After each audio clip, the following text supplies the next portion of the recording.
Hello,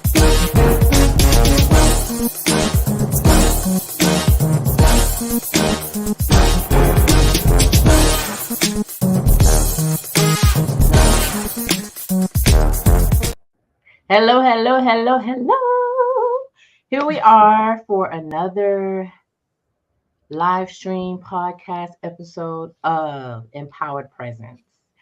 Today's special because I got one of my boo things with me, Miss Timeka Green. She is phenomenal. She is a global HR professional. She's a career coach. She's a mom. She's a YouTuber. She's an optimist who believes that it's time to see others that look like her grow in their career just like she has. She has over 11 years of HR experience working in several industries from local government, organ and tissue donation, clinical research, and the tech industry. After seeing so many disparities among minorities in the corporate workplace, she decided to create a space where she could reach many and educate them on how to skip the hurdles that she has crossed. She started her YouTube channel in 2020 and now has over 14,000 subscribers. Needless to say, she has built her personal brand on YouTube and now she has a global audience. And today we're going to learn more about what that took and how we too can start to expand our reach, leveraging tools like YouTube. Timeka, hey girl, hey. Hey girl, hey, how you doing, Mel? All good, all good.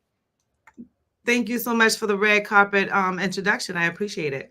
Absolutely, for sure. Absolutely. You're doing phenomenal things. And I was like, oh yeah, I need to get you on here. But people be busy. It's fine. Had to finally nail you down. But I appreciate you carving out the time to chat with us today. I would love to hear more about your story and some of the hurdles that you face that you now want to help other people avoid. And then, a little bit about your YouTube journey as well. And anything else you want to share with us. So Yeah, well, you've done an amazing introduction, and I think that for me, when I started in this journey, it wasn't one that I started because I was excited about YouTubers and the life that they glamorize. It definitely wasn't one where I felt like this was even a space for me. I felt like I was going into uncharted territory, but I had done speaking engagements for years throughout my career. And I felt like every time I did those speaking engagements, I was always pushing for the mission, the vision, the value, and the objectives and goals of each company that I worked for. And I never could really speak for myself. I saw so many disparities, particularly among minorities. I love to say it's just Black minorities. No, minorities as a whole. And a lot of people say, well, it's worse for females. I mean, I think we all know that there's that pay gap, but beyond that, there are so many disparities across the board that I was like, I want to shout to the world. Like, I want to tell these folks, like, this is what you do. I saw so many trends of reactions that people did that really caused them to easily fall into the slope of a disparity. And so with that, I said, well, maybe I should start doing more speaking engagements. Then COVID came and COVID was like, nah, girl, you're going to sit in the house. I was like, oh boy, no personal speaking engagements, right? I couldn't even really navigate the time because my daughter at the time, she was in travel ball. So I was a travel mom for volleyball. I was also traveling a lot, doing an aggressive recruiting strategy for the company I was with. And so I couldn't even really figure out where to navigate that time. COVID came, it kind of paused me. The biggest impact to creating HR, particularly for the audience that I aim for, is that I took counseling seriously. I started in 2017. I felt like I did some work, but it gets exhausting working on self. 2020, I was like, I ain't got nothing else to do. So I may as well do it. And I dived into it. And I learned so much that made me say that creating this YouTube channel or getting to this audience is something you've wanted to do. What will you do? So probably mid 2020, I was like, okay, I'll create a YouTube channel. And then, time had just went by. I had some personal challenges. I had a couple of surgeries that got delayed because of COVID. And then the timing went off with those. And so I said, well, you know what? It's just going to be a 2021 goal. But I had already created the content. And I was like, no, we're going to kill this in 2020. So December 28th, 2020 is when I uploaded my first video. And my plan was, I may as well just teach everybody all things about HR because that's what I know. I definitely want to speak more to the minority community, but that's what I know.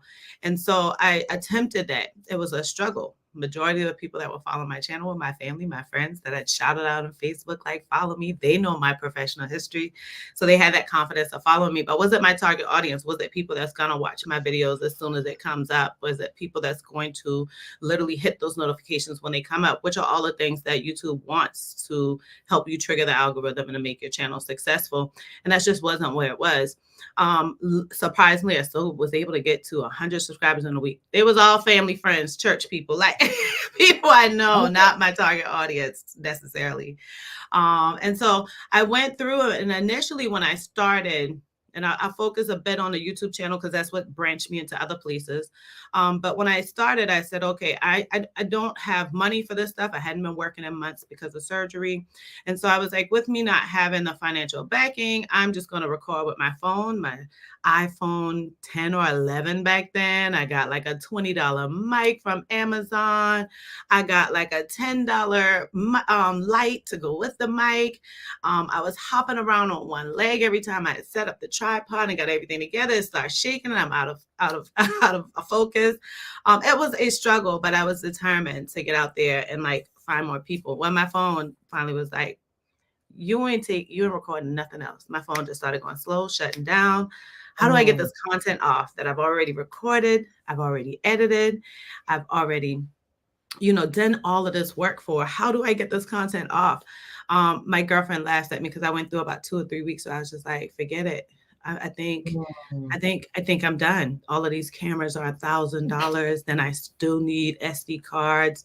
I still need so much. I don't have a MacBook. I'm trying to edit on like a personal laptop. It just wasn't working. Every obstacle I can think of was there. And I kept pushing and she kept encouraging me. So I went about 3 months with 100 subscribers, got up to about 300, stayed there for another 3 months. And I was like, nah, we about to get this. Like, we're going to encourage minorities. We're going to see us grow. You're going to have more people that's meeting you at the mountaintops. And you're going to do some changes in their life that really impact them, cause lifestyle changes, or even allow them to break some generational curses. And so I started just getting more comfortable with speaking to my audience. Like, I was just like, you know what? I work in HR. I don't want anybody to think that I'm not thinking about everybody, but I do want the folks that I know need this help to hear me. And so I really started just going on showing more of myself. And I just realized that the more I was myself, the more I wasn't HR, the more I wasn't code switching, my channel just grew. It was just phenomenal. And I was just like, things I used to edit out, I stopped editing out. I'm a Southern girl from South Carolina, Charleston, and a little Geechee comes out every once in a while. And I used to edit that out all the time. And I stopped. I was like, nah, they gonna hear me say this my Charleston Geechee way. I love that. And that just made things better. I love that. I love that so much because, I talk a lot about authenticity. And I used to edit myself so much as well, feeling like, these corporate clients not going to pay me if I'm up here talking like I'm from the hood. I'm like, I'm from Detroit.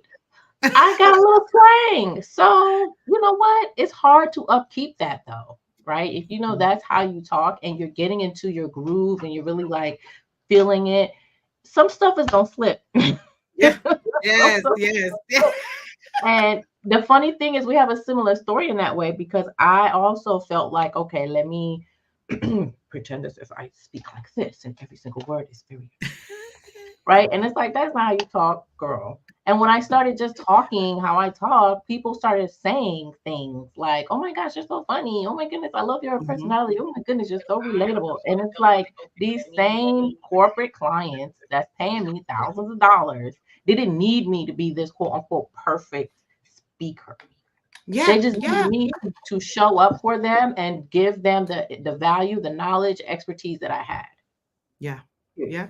So I love that you touched on that. And let's be clear too, right? Before we even kind of graze over that, I'd like us to focus on the fact that when we are ourselves, we think so much clearly. we articulate even, and through our work, our productivity, like our end result is so much better. We reach goals we didn't even think we could reach. We really, instead of focusing on making someone else so happy about what we can produce or the impact we can make or the transformation we can form, we love it for ourselves that we actually like feel warm inside. Those dark days aren't so dark when you're like, you know what, I did the damn thing. And I Right. think that's us being authentic really helps us to get there. I work in global tech and super corporate. But I've just gotten to a point where I'm 11 years in. I've gotten to a point, maybe about, pretty much 2020 with counseling. I was like, I'm going to be myself. I'm going to go to work with my braids. I'm going to show up with like my bright lipsticks when I want to. I'm going to wear my hoops to work. Like, this is just what I'm doing. And I feel like I've been received so much better, even in the corporate workspace. And Yeah, my results show. absolutely. You know why you're also well received? Because you're building trust. They Yeah. feel like people can feel when you're acting, when you're putting on a Yes. front, they can Hmm. feel that. And it's not as powerful as when you actually just show up with your pure energy and just be Hmm. who you are. I love Yeah. that. So tell me a little bit about how you started infusing that into your YouTube videos, because I know before it was more HR stuff, and then you started. I know I watched a video about some of your very personal stories, and I was like, "Ooh, girl, right?" um, I felt like I got to know you at an even deeper level. But talk to me about that and how that impacted your YouTube channel. So obviously, I was super hesitant about sharing those things. Those are things I walked in thinking I would share. But again, you're still trying to one, learn the algorithm. Two, you're still trying to truly learn your audience and what they're looking for. And so for a while, I felt like they want HR information. They want how to start, grow, and manifest their careers. And they want more money. They want to be authentic in the workplace. They want to get opportunities they never had before. Make you stay focused there. But I started having a higher volume of client calls and more mentees, and I heard them trying to like disguise their struggles. I Mm, had some clients that were like holding back on talking about literally experiencing domestic violence in that moment. I'm a survivor. I noticed, I know those signs. Like they didn't say it, but I knew enough to say, let's pause on this career stuff. mm, Are you by yourself? Can we talk? Put an earpiece on. I want to talk to you. And people started sharing with me what they were going through. There's some of my clients had gotten their children taken away by protective custody. Some had been homeless. Some had either survived domestic violence or were literally trying to, figure out life as a victim at the moment. And that made me say, you know what? They don't know me. They don't know mm, me. And they need to know that when we're trying to climb a mountain to get to higher places, sometimes we hit our foot. Sometimes we fall back a few steps. Sometimes we run out of water. Sometimes we need to take a break and take that energy to get some energy to keep going. Every time you're going up that mountain is not going to be easy. And I was like, let me start sharing more of myself so that they can see that you're going to go through these struggles, or you may go through some struggles, but it doesn't have to define your end goal. It doesn't have to define your final destination. And so I started by being, when I had already made up my mind to say, okay, I'm going to share more. I shared kind of some lighthearted things, mainly about like my fibroids journey, because I know that impacts females of my age so much. And I shared more about like the struggles I was having it as like raising my daughter, who's now 20 years old, but we were still having struggles. And so I finally said, okay, I'll share about my domestic violence stories or experience. But I was a little worried more so of how is this going to impact my daughter, what type of backlash I may get from the person I survived from, what will his family say. Um, I know that I come from a Southern family that wants to keep everything like quiet and held to us. How will they feel? Because domestic violence wasn't a first thing in in my family. I was myself that I know the third generation that experiences back to back. And I was like, I gotten kind of clearance from the people I was most concerned about, mainly my daughter. And I was like, all right, let me just do it. I think for me, it was something I buried. And so when I recorded the first video and it brought up so many emotions, I thought that I was going to tell about my whole story in one video. But I could barely make it through that first one. And I was like, this may be therapeutic to you too. So while you're helping them, help yourself. Go back in there and record the next part of this. And I felt like that not only allowed my audience to know me more, relate to me more, understand that I can help you in more ways than you imagine, but it also was like therapeutic to me, therapeutic to my family. And it also gave full color to my personal brand versus you just seeing this corporate part. Now you get the full color of like, how did this personal brand get to this part? Look at the black and white sides that made it to color. Love that. That like is so powerful because so many people feel like they need to carve out a piece of themselves or fabricate Heavy on the fabricate. and then show up as that, and that's it. And it's cool, it's okay. However, it's so much more powerful when you can show that you have depth and you have life experience, because at the end of the day, let's be real, they could Google how to, right? Amen. They could Google how to. You could Google some things and research and figure out stuff. And so they're coming to you for that information, but they're really coming to you because they feel connected to you, the person. They feel like you're relatable. They feel like this is not just generic information. This is information through the lens of someone who gets me, someone who has similar experiences to me. And so if it worked for her, it could definitely work for me. Yeah. And I think that so many people miss that part when it comes to like branding themselves. They just want to show up as this thing where they feel like this is who I need to be for the audience to trust me or to hire me or whatever. But really, people are people, and they want to connect with other people. With other people. So I love that you figured that out. That was so amazing. You know, I can't even take all the credit, Mel, and I won't. It's the Lord. The Lord started HR. The Lord made me go into this entrepreneur journey. The Lord gave me the strength to like even share to that level. I can't take credit for anything I do outside of being a global HR business partner and working in HR. Everything else, HR, the YouTube channel, HR, the blog, HR, the resources, HR, the success stories, HR, the person that's constantly posting on LinkedIn. That's all the Lord. I'm so uncomfortable in that space, but I feel so supported.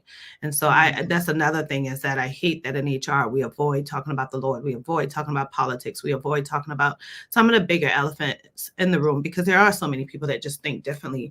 But I love HR because I can tell people that like without him, I'd be nothing. And I feel absolutely comfortable saying that. So everything that I've shared is just truly the Lord guiding my steps. There's sometimes I go out and launch something that I never thought about, never was on the goal plan, never was, just like talking about my domestic violence issues. I thought I was going to tap on that topic. I thought I was going to give a quick overview, and I thought I was going to tie it into how you can manage this and work. I thought I was going to talk about how managers can identify this to help employees instead of trying to write them up or, suspend them or, get on their performance review and like, let's talk negative about those times. It impacts people's lives. Therefore, it impacts our work. And so I thought those were the angles I was going to go on, but the Lord said differently.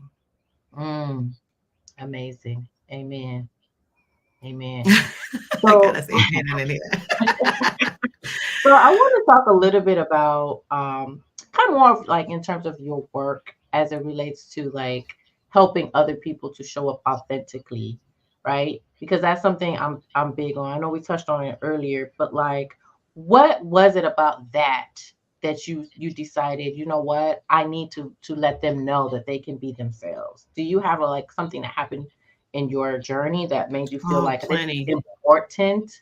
Yeah, like, why did you tell me about how plenty. I mean, I'll probably try to hone in on something that was just most impactful, but I will tell you that I've just seen so many instances where others have just kind of taken the courage and be more authentic themselves, and I've just seen the results of that, right? But I encountered, I used to work for an organization. When I walked in there, our CEO had started 3 weeks before me. He started the day that I came in for my interview. And this organization had had one CEO for 30, 40 years. So this was new to them. And he came in pretty dynamic like myself. We used to just say that it's because it's the Gemini in us, right? And we're like, we coming in hot and steamy and literally being ourselves. And at the same time, I had a director that was there. So I came in as an HR generalist. I had a director that was there. And there was a big lack of self-confidence. Like throughout my interview process, I can totally see it. I was thinking that I was not going to get the job because I come in so confident with myself, and I can see her kind of folded in. And I was like, okay, she's probably not going to hire me because I'm too, I have too much energy. In the interview, I kept trying to like water down my excitement or water down my knowledge because I could see that it was overwhelming to her. So when I got the job opportunity and I went in and started working there, I was a little hesitant because at the time I just started like consulting for small businesses here in Charleston, South Carolina. And so I was like, you know what? Let me go back to consulting. I don't know how this is going to work.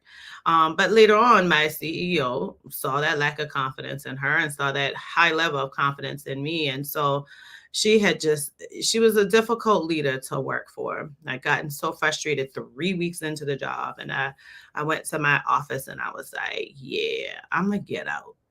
Like, I'm going to say deuces.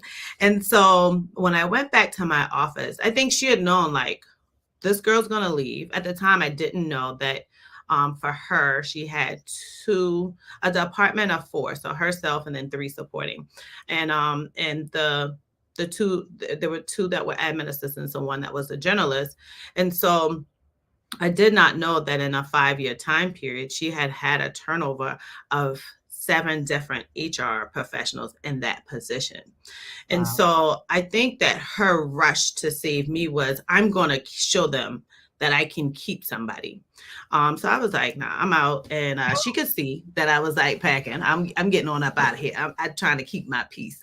And so she was like very insistent that I stay and very insistent that I, tell her, how I felt about things and things like that. But she could never receive it. She encouraged this stuff. But as I continued to work there and said, okay, I'll stay, she could never receive it. So my CEO came in one day. She had went to him about a very fiery conversation we had. I was prepared, like, oh yes, it's about to fire me. Because I was just getting at a boiling point, right? I just come from being a consultant, being a boss to myself, showing impact, showing these results. Now I come here as a journalist and I feel like I'm being washed down when I applied for a journalist role. Like that's what I wanted. I didn't want a leadership role. She couldn't seem to really fathom that. And so I was just like, this isn't working. And he came into me one day and he said, difficult time, huh? And I was like, the first thing I thought to myself is, Lord, word travels quick. But I said, yeah. And he said, what do you think you're going to do? And I was like, I don't know. Like I've already, terminated all of my consulting contracts. I'm a single mom. I just signed on to my daughter doing expensive travel ball. I'm literally in the process of buying my first home. I feel stuck. And he said, let me tell you something. We're going to change some things. He said, I'll let her know. He said, now I have this big initiative I need you to do, and I am going to talk directly to you about it. I said, well, you definitely want to let her know. And he said, no, I will. He said, but I want you to also, he said, I know you're going to do this well. And he was like, I'm shocked you've never done it before. And I was like, yeah, not to this magnitude, but I'm confident I can pull it off. And he said, well, I had you to create this plan for this initiative. He said, I had her create the plan for this initiative.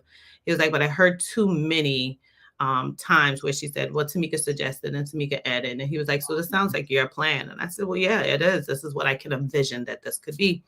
And he said, okay, cool. Let's move forward with this. And he went to walk out the door. And then he came back in and he said, I want to say one more thing. And I said, what's that?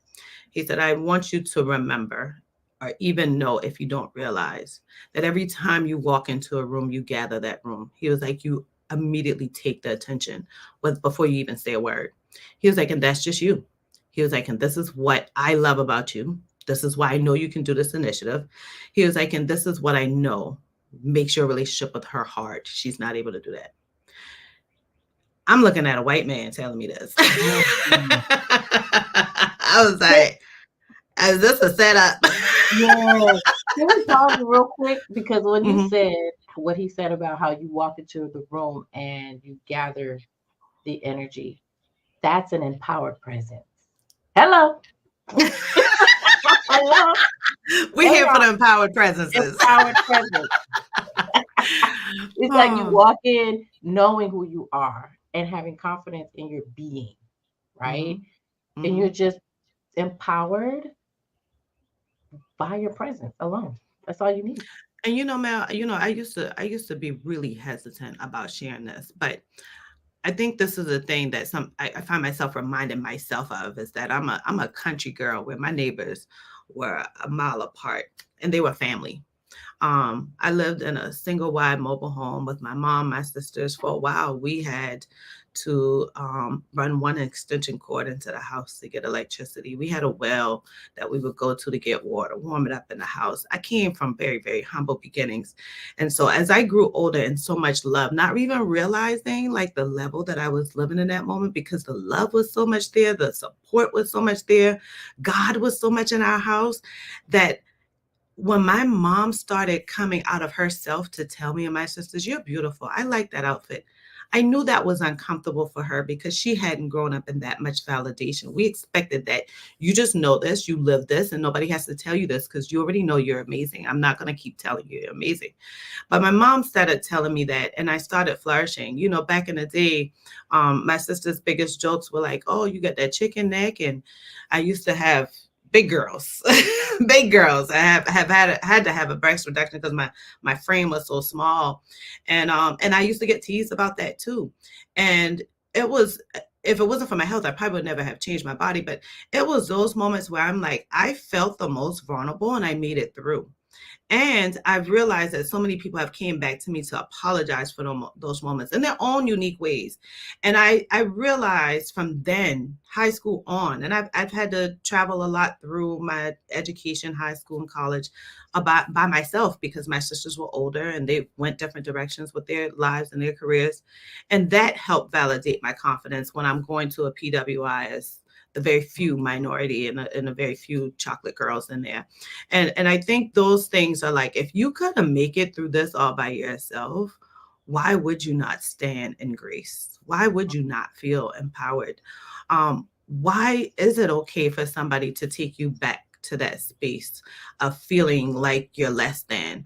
And I think that's the thing that makes me not even think about the corporate space. And I'm like, y'all ain't got no idea where I come from. Like, ain't Mm, much you can say to me that's gonna hurt my feelings. I have very, very thick skin. And I think that's helped me with that empowered presence of being able to stand in and say, one, I'm not coming in to hurt anybody.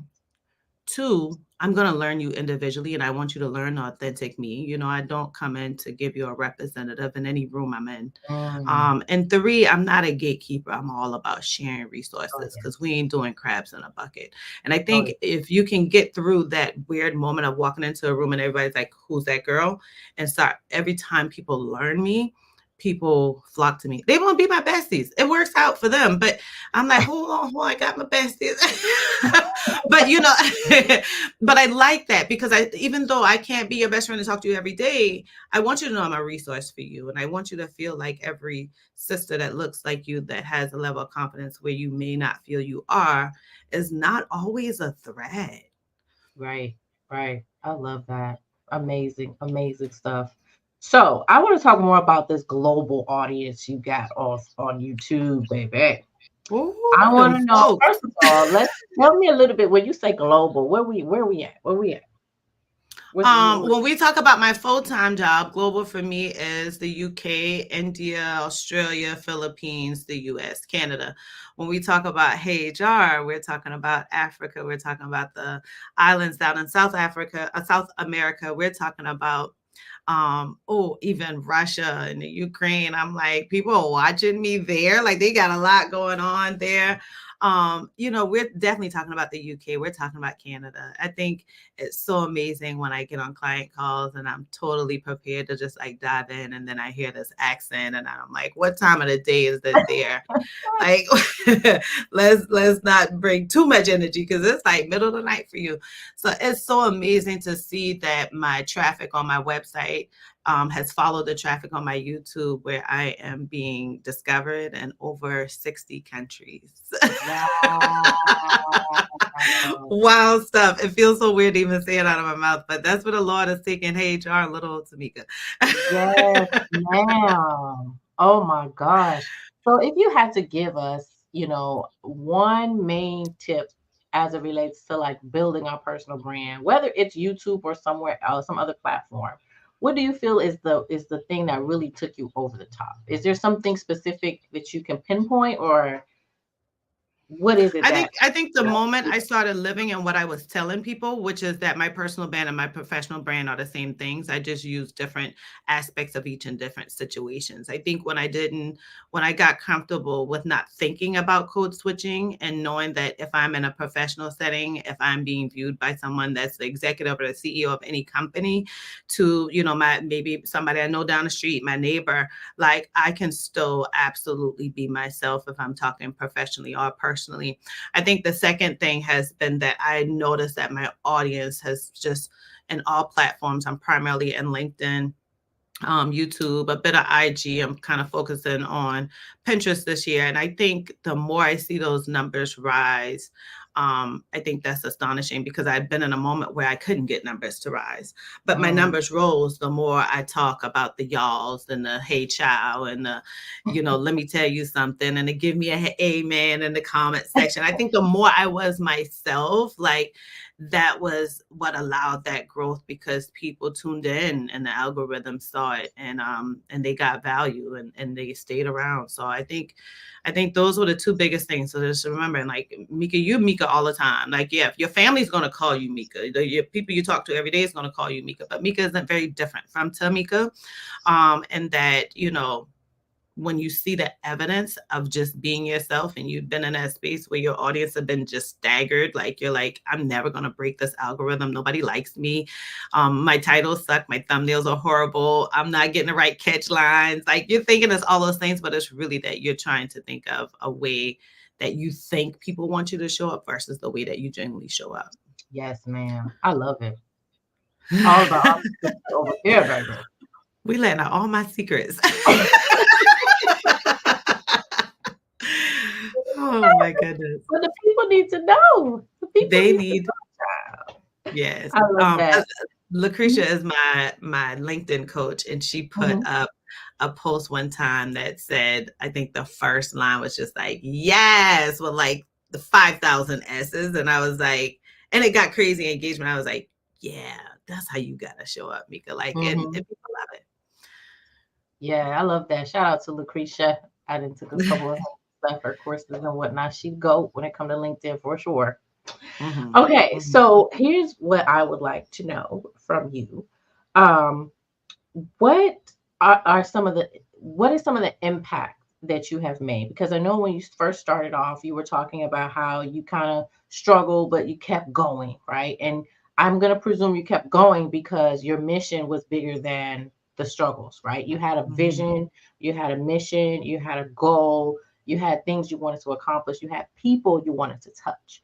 And so I Yeah. wanted to know a little bit about that impact that you are making and like what that looks like and some of the maybe success stories or testimonials or some of the outcomes you've been able to generate as a result of showing up as who you are. Yeah, I have quite a few. I have some that's trickled through my work with me page, as well as my products page on my website on hr.com. But I think some that I can't get out of my mind is when, like, she was definitely in my first 5 clients ever. She was the HR director for a company that had 4,000 employees. At the time, she had about 4 employees that worked for her, 6 employees that worked for her directly. Didn't have the tools she needed, like a HRIS or like a human resource and information system or applicant tracking system, and was doing this with like homegrown developers in house. And I had to like hire staff to do like one simple task that could be handled so easily. And she was flustered. She was 5 years into her career. She was the HR director at the time. We went through strategizing her department. And it took us, I kind of stretched it out over a few months so it wouldn't be overwhelming to her or her team. But she was able to fire her personal assistant. She used to work days and nights and weekends, and so she couldn't do her personal things. So she hired a personal assistant. Within 60 days, she was able to fire her personal assistant. She was later able to add more headcount to her team. Her team felt more validated. She had more of her team that got certified using HR materials. And then she was able to get promoted from HR director to chief human resources officer. And she more than doubled her 6-figure salary. So that was huge to me. Like, we can get in here and strategize some departments, and gave me that confidence that like it works. Just knowing these companies and really getting in front of a good strategy would work. Another thing was that I had used to go live all the time on YouTube. And I had just grown to like this little audience of people that I know their logos and their YouTube names, but I never really knew their names. And I was just so happy every time they showed up. And one said to me, "Oh my God, Timeka, I've never had a client call with you. I never met you in person, but just coming on your lives, watching your videos had given me the roadmap to get my pay increase from $40,000 to $70,000 in 2 weeks." I thought that was massive because I never interacted with her to create this catered plan. I think another thing for me was when I bring on or even attract males who work in HR, because I think we think that doesn't exist. And so being able to bring on people like Greg Stebble and bringing on people like, I call him Big D, but Demetrius, on to let people see that not only do we have males, but we also have minority males. So there's a space for them too. And seeing their confidence grow over time working with me, or seeing even their excellence being validated within the workplace using HR resources. Those are some of the things that I'm like, HR is really kind of hitting that mission. Forget the views, forget the numbers, forget the any of the perks and benefits that people look for. For me, it's more of seeing that transformation, seeing you come in with an idea and go above it. I have had several clients who have started with me, and then they come in for just like interview preps, and they get nervous through the interview process. Some of them are ready to pull out. Some of them are like, I don't understand this. And they get kind of caught up into the weeds, and to see them push through to a job offer, that's huge to me. We have a number of success stories with that. Or even just doing a resume review. And I don't do resumes because I feel like I'm empowering you. When you know how to speak, you learn how to speak to your resume when I talk you through what your resume is saying to me as an external person, as a past recruiter, as an HR professional, and being able to give them ways to like create this resume for yourself. You use this to help you speak in interviews, and this validates your confidence. And seeing people get interviews within less than a week and getting multiple interviews where they call me back like, okay, now I need help deciding which job to choose. I think that's huge too. That's been great for HR. Phenomenal. I love it. And I asked that question because for me, it's all about the impact, right? Mm-hmm. We Mm-hmm. glamorize having YouTube and all these subscribers and like, but without the impact, you're just popular. And I never cared to be popular. You know what I'm saying? So it's important. I had never been in the popular group in high school. So that's all it is. If you're not really changing lives, right? If you don't have a strong message to share, if you're not inspiring people, if you're not influencing to change something about their lives, girl, you're just popular. You're just popular. That's you it. know.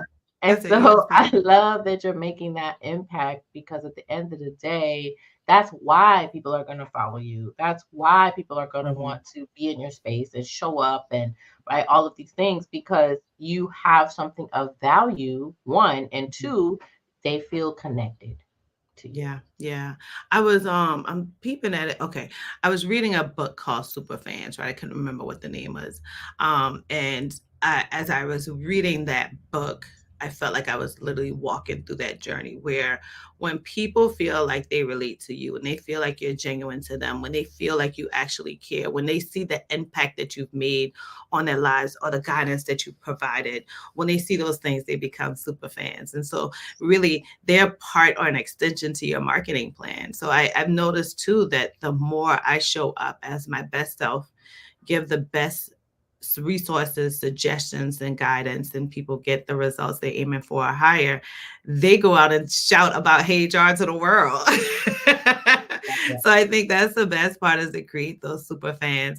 Never thought that that was something I want to create. I just wanted to know how to connect to my audience more. But seeing people, to tag me in on social media or, share, tell me about them sharing links. So even when I look at my analytics to see how much has been shared, I'm like, you know what, this is kind of working here. Just be myself, and I feel good about it. I Yeah, feel good. I love that. Oh, Because if it don't feel good, then really, what are we doing? what are we doing? What are we doing? Life is Yeah, too short to be miserable. I tell you what, I turned 40 last year, and now I'm looking like I didn't live half my life. Wait a minute. girl, If I make it girl. to 80, I'm halfway done, right? And so now my perspective has shifted, and it's like if I don't enjoy it, I'm not trying to do Yeah, yeah. No, me too. Me too. Yeah, it. that 40 something else now. That 40 make life change a little Whew, bit. yeah. Things start speaking to you. But yeah, no, definitely, definitely. And I think that's why I'm very careful with my price points. Because I'm not in Mm, it to make millions. I'm in it to see that impact. I'm in it to reach the people who can't afford like myself. Now, I'm gonna be honest with you, with the growth that does come some changes, right? The growth requires so much more of your time and you're being pulled in so many different directions that yeah, my prices won't stay the same, and I'm really good about making sure to let my audience know once they sign up on my email list and you're getting my emails, they're the first to know everything before anybody else. And so I let them know before prices increase, and I remind them over and over, hey, it's changing this day. But I want it to be in a place where we can take that the whole um we can completely take that elephant out of the room of like she's expensive, because my plan isn't to become a millionaire tomorrow. My plan isn't to quit my job and after I hit big or all of those mhm. things. My plan is to see people really not go through the struggles I went through, and to see people live life in a new way that they never imagined. For my 40th birthday last year, you think I ever had planned that I was going to be up in Cabo for all these days and like having an amazing time and doing all these adventures and then having dinner at this amazing restaurant, sitting on the water with, you know, a live band and fire everywhere and like fireworks going Yeah, off and my girl, I've seen the customized cake. stories. I've seen the IG stories, girl. I'm like, oh my God, this is surreal. I'm watching a movie. So like, Yeah. my impact is more so that people can have that transformation I had, come out of that mobile home and go in Cabo and live it up. Hey, love it. I love it because guess what? If you can do it, someone else can too. And you Mhm. sharing your story and your journey will inspire them to be able to say, you know what, I got this. I can do this. Yeah. And maybe Yeah. that's what they needed to hear that day to keep going. Yeah. Right? Maybe Oh, the next time they absolutely. post something or the next YouTube video blows up because Tamika said you could Yeah. do it Yeah. because I Yeah. said. Yeah. Yeah. Amazing. No. Well, thank you so much, girl. This has been so much fun. I As want usual. sure the people know how to contact you. So let them know how to connect with you before we go. Absolutely. If y'all want more of my transparent down south lingo, and to hear more about not only Hey Jar and Tamika and a bit of Mika and Riley, my dog, that all the folks on my YouTube channel are like, give us more of Riley, or even about the insides of what does it look like to grow this career and where can I be, then you could definitely not only follow me here on LinkedIn, Timeka Green. You can also follow me on IG with Hey HR, but you're going to get constant uploads and you're going to get constant notifications if you join me and on YouTube at Hey HR by Timeka Green. So those are the best places. There is a link that's going through on the bottom. Thank you so much, Mel. That is where you can absolutely join my newsletter so that I can dish out to you some weekly insights I have, just as transparent as I hope I've been on here, I share some stuff in there where I'm like, now don't y'all share this email. So it's a fiery newsletter that gives you guys not only some tidbits and exclusive information on what HR has to come, but also some great motivations and telling a transparent view of my story to grow in my career. So I hope that you all join me there. I'm so happy to be here with Mel today. And I hope that our conversation was able to encourage you guys. I see the comments going wild, and I'm so happy to see it. We were in a vibe. So we're not ignoring y'all. We were just vibing, and y'all were going with it because we see the right comments.